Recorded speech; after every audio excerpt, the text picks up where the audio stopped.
कुलबेली में आपका स्वागत है। यहाँ आप सुनेंगे बाल कहानियाँ, इतिहास के रोमांचक किस्से और संस्कृति से जुड़ी कुछ मज़ेदार बातें। मैं हूँ आपका होस्ट अभिषेक। आज मैं आपके लिए लेकर आया हूँ तेनालीराम के किस्से, जिसका शीर्षक है मालिक कौन। एक दिन तेनालीराम मिठाई खरीदने बाजार गया। मिठाई की दुकान के बाहर अनेकों आवारा कुत्ते जमघट लगाए बैठे थे। जो भी मिठाई खरीदने आता उन्हें मिठाई के एक दो टुकड़े डाल जाता। तेनालीरामा को जानवरों से बहुत प्यार था। उन कुत्तों के पास से गुजरते हुए उसने एक कुत्ते के सर पर हाथ फेरा तो वह पूंछ हिलाता हुआ तेनाली के पीछे चल दिया।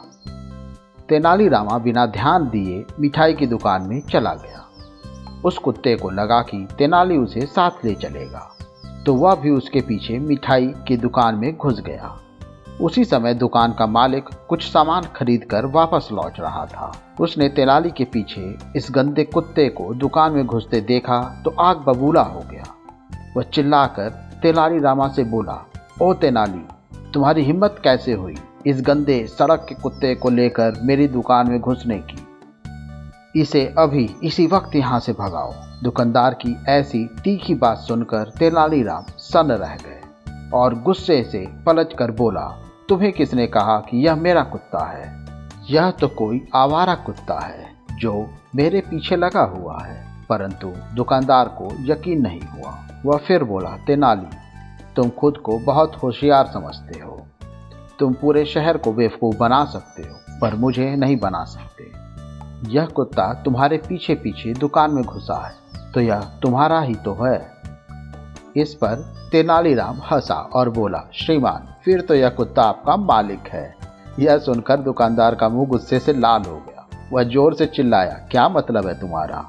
यह कुत्ता मेरा मालिक कैसे हो सकता है? तेनाली ने शांतिपूर्वक समझाया, देखिए श्रीमान, यह कुत्ता मेरे पीछे पीछे दुकान में घुसा तो आपने मुझे इसका मालिक जाना। अब आप इस कुत्ते के पीछे दुकान में घुसे तो यह कुत्ता आपका मालिक हुआ कि नहीं? सीधा सा हिसाब है, कहिए, समझ में आया? अब दुकानदार को अपनी गलती समझ में आ गई। तेनाली की इस बात पर उसे कोई जवाब नहीं सूझ रहा था। गर्दन झुकाकर वह सिर्फ इतना ही बोल पाया, ठीक है भाई, माफ़ करना, मैं गलत समझ बैठा।